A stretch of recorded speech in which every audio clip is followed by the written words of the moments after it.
Imagine this. The calendar points back nearly 5,000 years. There is no trace of the modern world yet, but between the mighty rivers Tigris and Euphrates, a transformation unlike anything humanity had ever seen is taking place. This is Mesopotamia. Its very name comes from these rivers, Mesos, between, and Potamos, river. In other words, the land between the rivers. And it was here that humanity saw the birth of its first cities, its first writing, its first laws, and its first empires. But what kind of social order existed in these lands? What did people eat? How did they work? How did they worship? And how did they organize their lives? Let's take a journey together into the fascinating world of Mesopotamia. At the top of society, kings, shadows of the gods, Mesopotamian society was structured like a pyramid. At its very top stood the kings. In Sumerian, they were called Lugal, meaning the great man. Kings were not only political rulers, but were also seen as representatives of the gods on earth. To the Mesopotamians, the gods controlled everything: the rain, the harvest, victories in battle, even the birth of children. Therefore, the king's duty went far beyond ruling the land. He acted as a bridge between the people and the gods, building temples, offering sacrifices, leading armies in war, and ensuring justice were among his most important responsibilities. But kingship in Mesopotamia was not guaranteed forever. To hold on to power, a king needed charisma, military success, and above all, proof that the gods favored him. That is why rulers left behind monumental inscriptions, massive temples, and even epic tales to secure their legacy. The Epic of Gilgamesh is the most famous example. The power of temples, priests, and ziggurats. Beside the king stood the priests. In Mesopotamia, temples were more than just places of worship. They were also centers of economy, politics, and education. Every city had a patron deity. For example, Uruk was protected by Inanna, while Babylon's chief god was Marduk. The earthly homes of these gods were the towering ziggurats, giant, tiered temples that seemed to reach for the heavens. Priests managed these temples. They conducted rituals, oversaw offerings, and managed vast storehouses filled with grain and goods that people had donated to the gods. Over time, temples grew wealthy and powerful. So powerful, in fact, that at times the priests rivaled the authority of kings themselves. For the common people, priests were seen as the closest link to the divine, and therefore held immense respect. The birth of writing, scribes, and scholars. Another highly respected class was the scribes. They were the masters of the world's first writing system, cuneiform. At first, these wedge-shaped marks on clay tablets were used simply to record numbers, harvests, and trade. But over time, writing evolved into a tool for recording myths, poems, and laws. Training as a scribe was not easy. It required years of study and practice, which made literacy a rare and prestigious skill. Scribes became the keepers of knowledge, and thus one of the most influential groups in society. The soldiers, life in a land of conflict. Mesopotamian cities rarely lived in peace with one another. Uruk, Ur, Lagash, Babylon, and Assur often clashed over fertile land and control of trade. As a result, soldiers were vital to society. A capable warrior could climb the social ladder, sometimes even reaching the rank of commander. Under the Assyrians in particular, the military became the backbone of empire, with fearsome armies conquering vast lands. In the early days, the army was made up of farmers called to fight when needed. Later, especially during the New Kingdom, Egypt built a professional military force. The army had three main parts: infantry with spears and shields, skilled archers, many from Nubia, and the game-changing war chariots, first introduced by the Hyksos. Their weapons evolved from copper and bronze to iron. Among them, the curved Kopesha sword became iconic. Soldiers wore light leather or linen armor, since Egypt's hot climate made heavy gear unbearable. In battle, infantry held the front lines, archers supported from behind, and chariots struck swiftly to break enemy ranks. For many poor farmers, becoming a soldier was a path to wealth, land, and social status. And for the pharaohs, the army was not just a shield of defense, it was a symbol of power and domination. The strength of Egypt's armies was one of the key reasons this civilization endured for thousands of years. The backbone of society, farmers and craftsmen. The largest portion of the population consisted of farmers. The Tigris and Euphrates flooded each year, depositing rich silt, much like the Nile. But unlike the predictable Nile, these floods were irregular and sometimes destructive. To survive, farmers built canals, dikes, and reservoirs. These irrigation systems became the lifeline of Mesopotamian agriculture. They grew wheat, barley, dates, and vegetables. Beer was the most common drink, so central that workers were often paid in rations of bread and beer. Daily meals typically included bread, dates, onions, and fish. Craftsmen also played a crucial role. Metal workers forged bronze tools and weapons, potters shaped clay vessels, and weavers created textiles. Traders carried these goods across long distances, turning Mesopotamia into a hub of international exchange. At the bottom, slaves. When we think of ancient Egypt, many people immediately imagine slaves building the pyramids. But archaeological evidence tells a very different story. Yes, slavery existed in Egypt, but it was far more complex than the modern idea of slavery. Most of the population were free peasants. They paid their taxes, and during the annual Nile flood, when farming was impossible, they were called to provide labor for state projects. Alongside them were paid craftsmen and skilled workers.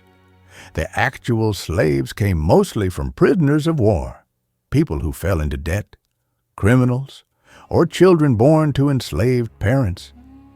Especially in the New Kingdom, captives from Nubia, the Levant, and Libya were brought back and distributed among the royal palace, temples, and the estates of nobles.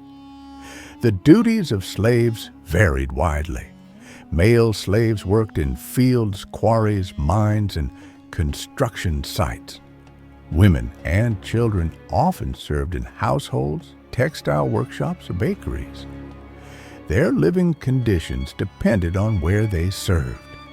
Those in palaces or temples could expect regular rations and some form of housing, while those in mines and quarries faced brutal labor and short lives. Legally, slaves were considered property. They could be bought, sold, inherited, or even gifted. In rare cases, they were freed as a reward for loyal service. But for most, slavery was a lifelong condition. So, what about the pyramids? Today we know that the great pyramids of the Old Kingdom were not built by slaves at all, but by organized teams of laborers who were paid in food and rations. Excavations at the workers' village near Giza show evidence of regular meals and even medical care, proving these were valued laborers, not disposable slaves. Similarly, the village of Deir el-Medina gives us an extraordinary glimpse into the lives of paid artisans who built the royal tombs in the Valley of the Kings. Records from this community even describe strikes, the world's first recorded labor protests. These findings make it clear that Egypt's monumental achievements were not solely the product of slavery. In the end, slavery was certainly present in ancient Egypt, but it did not define the entire labor system. Farmers, craftsmen, skilled workers, and enslaved captives all played a role in powering this great civilization. From the pyramids to the temples, the truth is more nuanced than the myths suggest. Ancient Egypt was built not just on the backs of slaves, but through a complex and diverse labor system that combined duty, skill, and yes, at times, human bondage, daily life, and family. Daily life in ancient Egypt was colorful, structured, and deeply connected to the Nile River. The Nile was the heartbeat of the land. Farmers organized their entire year around its floods, planting and harvesting according to the river's rhythm. Barley, wheat, onions, garlic, and lentils were common foods, while bread and beer were staples for almost everyone. Homes were usually made of mud brick. Wealthy families lived in spacious houses with gardens, while ordinary people had smaller, simpler homes. Men worked in farming, construction, or trade, while women took care of the household, weaving and raising children. Children spent their time playing games, but as they grew older, they learned their family's trade. Appearance mattered a lot to the Egyptians. Both men and women wore wigs, applied black coal around their eyes, and used fragrant oils to scent their bodies. Clothes were made of linen, light and thin in the summer, thicker in winter. Religion shaped everyday life. People offered gifts to their gods and attended temple rituals. Since they believed in an eternal afterlife, they carefully prepared their dead for the journey beyond. Entertainment was also important. Music, dancing, and games brought joy to daily life. Hunting, fishing, and board games were favorite pastimes.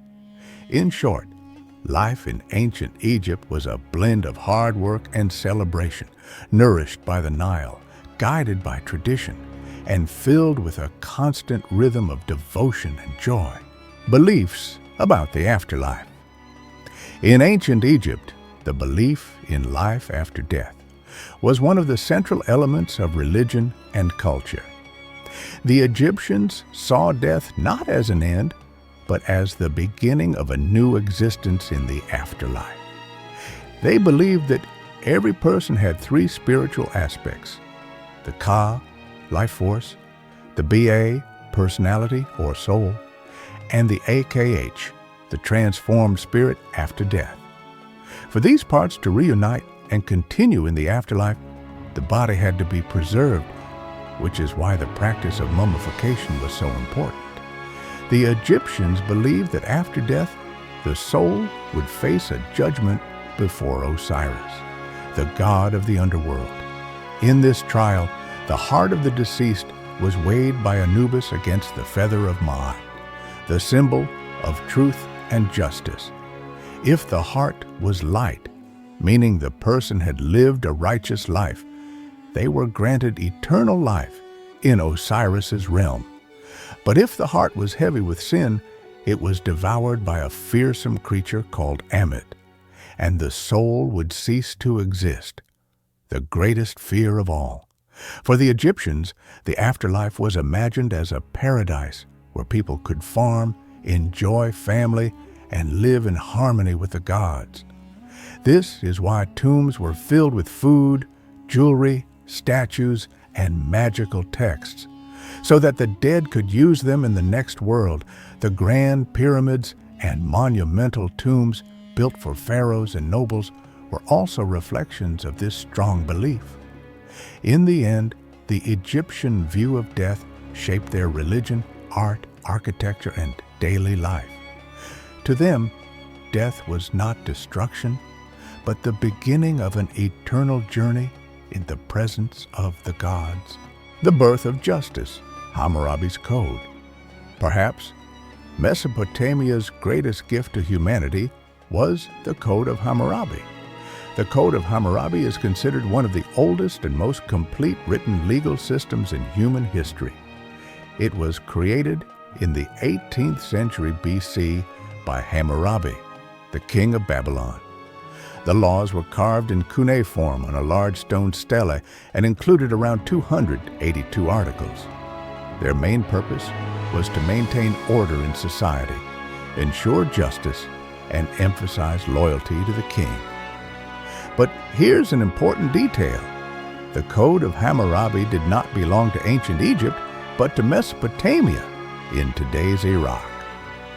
Ancient Egypt had its own laws and traditions, while Hammurabi's code reflected the structure of Mesopotamian society, economy, and religion. One of the most striking principles in the code is the idea of an eye for an eye. If a person caused harm, they were punished with the same harm in return. However, punishments were not equal for everyone. Nobles, free citizens, and slaves could face very different consequences for the same crime. In other words, justice was not about equality, but about protecting social order and the authority of the king. Thanks to Hammurabi's code, historians today can understand many aspects of ancient life, from trade and agriculture to family rules and class divisions.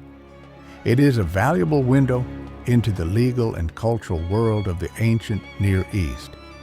In conclusion, even though it did not belong to ancient Egypt, the Code of Hammurabi stands as one of the greatest legal legacies of early civilization.